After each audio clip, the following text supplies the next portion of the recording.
Good morning, this is Grant with the Urban Foresters in Cinco Ranch today at a park, and I'd like to address a couple of things.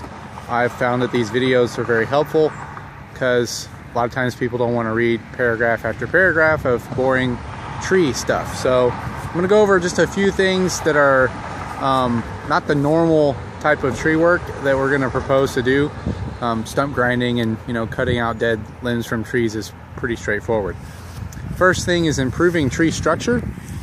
This is a small transplanted cedar elm, and you can see it's obviously one trunk here, but you see these two V's, and you can see we call this codominance, and you can see kind of where that word comes from. The tree is a little confused about which trunk is the main trunk, and then it gets all messy up in here. The reason this is a concern is that this is an inherent weakness in a tree, this sharp angle, that V shape. If you've ever had a twig, or I don't know if you've ever done this if you're not a tree guy, but if you have a twig that's in a sharp V, it's very easy to slide and break down that V shape. But if you have a branch that's more at a right angle, it's very strong. So what we intend to do with structural pruning, and what we're going to propose, is that our tree crew, actually under the direction of an arborist, will decide based on the top of the tree which one of those trunks is more closely resemblant of the leader of the tree. And in this particular tree, the right trunk is stronger.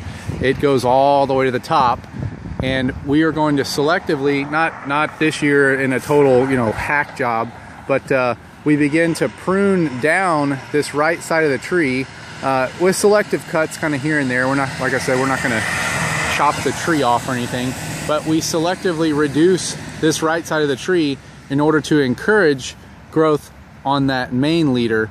And over time, doing this, you're going to really strengthen the tree's structure, just like engineering a building correctly. Now, this same concept can be carried out, and should be carried out, on larger trees, especially trees like water oaks and ash trees, and you have a lot of water oaks here. And this tree has reasonably good structure, this really large water oak here, but I'm taking to show you a couple others that could really benefit from some structural pruning.